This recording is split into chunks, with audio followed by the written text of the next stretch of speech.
Estes muros poderían pertencer á capela de San Sadurniño. É a principal hipótese que barallan os arqueólogos que con todo piden non precipitarse á hora de sacar conclusións. Din que é unha opción moi probable, pero que aínda falta moito para poder confirmalo. A estrutura está aí, é unha estrutura bastante importante, fixemos unha serie de ampliacións na sondaxe, confirmamos que a estrutura ten máis entidade, entón, claro, tamén estamos nunhas sondaxes valorativas, son os primeiros traballos que se fan, quizáis habería que volver no futuro e intentar ampliar máis a información. Noutra das escavacións tamén apareceron estoutros muros que poderían ser medievais. Tamén deron con centos de pezas arqueolóxicas que agora terán que ser analizadas. Temos varios centos de pezas de cerámicas que apareceron un pouco repartidas, sobre todo en dúas sondaxes. Como xa dixen, na sondaxe 2 non tuvemos tanta sorte como material, pero hai moito material. Do material sempre se pode extraer bastante información, sobre todo tipolóxica e cronolóxica. Outro dos grandes tesouros atopados é esta moeda, dunha cara un castelo e da outra o rostro dun rei.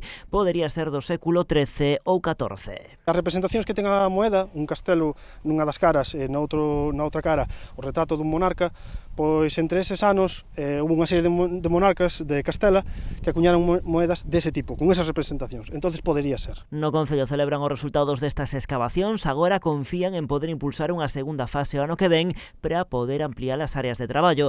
O obxectivo seguir avanzando ata poder desenvolver un proxecto de rehabilitación e posta en valor deste espazo. Depende como todo, dos recursos económicos, depende dos permisos, depende da vontade de outras administracións para poder facelo e depende do que atopemos, porque o mellor igual non siguen os muros, están derruídos, claro, eso hai que investigalo. Os traballos arqueolóxicos estendéronse durante as últimas 2 semanas. De xeito paralelo, organizáronse visitas á excavación, a última esta mesma tarde. Trátase tamén de poñer luz sobre a historia e ademais de poñer en valor o noso patrimonio, pero tamén está a despertar un gran interese na veciñanza, na cidadanía cambadesa. Mañá todos estes restos quedarán de novo sepultados baixo a terra co obxectivo cumprido. O primeiro paso xa está dado.